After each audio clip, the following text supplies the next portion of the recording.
Hello everyone, आपका अपने YouTube channel Rupesh PCA में स्वागत है। आज हम एक महत्वपूर्ण प्रश्न की बात करने वाले हैं जो कि अपने आप में बहुत ही इम्पोर्टेंट है। यह कक्षा 12वीं के रसायन विज्ञान का एक महत्वपूर्ण क्वेश्चन है। यह अक्सर आपकी बोर्ड एग्ज़ाम में आता रहता है। अगर आपको ये क्वेश्चन नहीं आता है तो यहाँ पर आप अच्छी तरह से सीख जाओगे। अगर आपके परीक्षा में यह क्वेश्चन आ गया तो आपको कैसे लिखना है उसकी मैं यहाँ पर पूरी जानकारी देने वाला हूँ। तो वो क्वेश्चन कौन सा होगा आपकी स्क्रीन पर दिख रहा होगा। मैं पढ़ के बता देता हूँ क्वेश्चन किस प्रकार आपके सामने आ सकता है। तो यह देखिए, कांच को अति शीतल द्रव क्यों माना जाता है। इस प्रकार भी आपको यह क्वेश्चन पूछा जा सकता है या आपको पूछा जा सकता है अक्रिस्टलीय ठोस को अति शीतल द्रव कहा जाता है क्यों।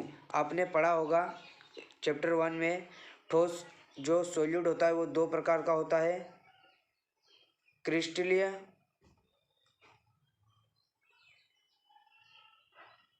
और अक्रिस्टलीय। आपने ये दो प्रकार का आपने सॉलिड स्टेट में पढ़ लिया होगा। ठोस के दो प्रकार है, क्रिस्टलीय और अक्रिस्टलीय, ये दो प्रकार आपने पढ़ लिए होंगे।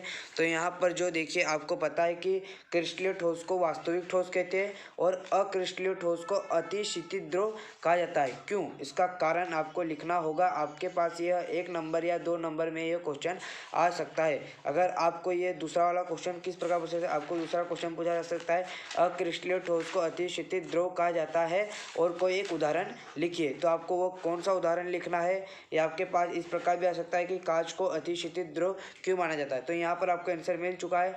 देखिए, जो कांच होता है वो अक्रिस्टलीय ठोस है।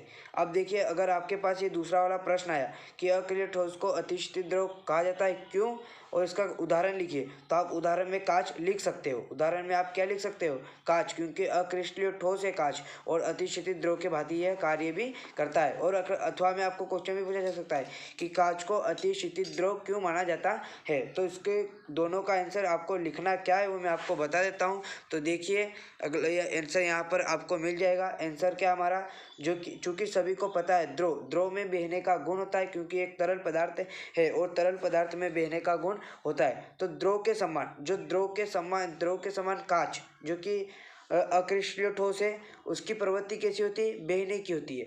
जिसे द्रव को आप बहते हुए देख चुके होंगे। द्रव जो लिक्विड होता है वो लिक्विड में होने के कारण, तरल पदार्थ के कारण उसमें बहने का गुण होता है। उसी प्रकार जो कांच होता है उसमें भी बहने की प्रवृत्ति होती है, परंतु कैसी होती है, द्रव के बहने की प्रवृत्ति तेज है। क्या है, तेज है। और जो क्या बोलते हैं, कांच की प्रवृत्ति जो बहने की होती है परंतु कैसी होती है, धीमी होती है।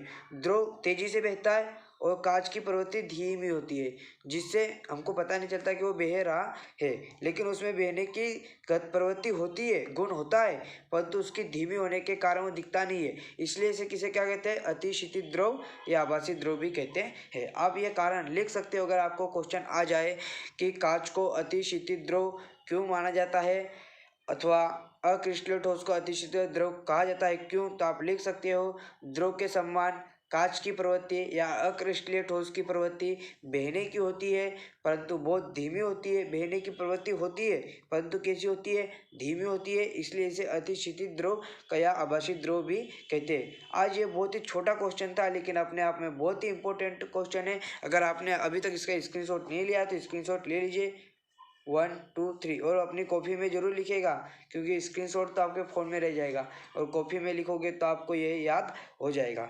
अगर आपको ये क्वेश्चन अच्छा लगा हो तो हमारे यूट्यूब चैनल को सब्सक्राइब कर लीजिएगा, वीडियो को लाइक कर दीजिएगा और हमें कमेंट में ज़रूर बताइएगा कि ये वीडियो कैसा लगा।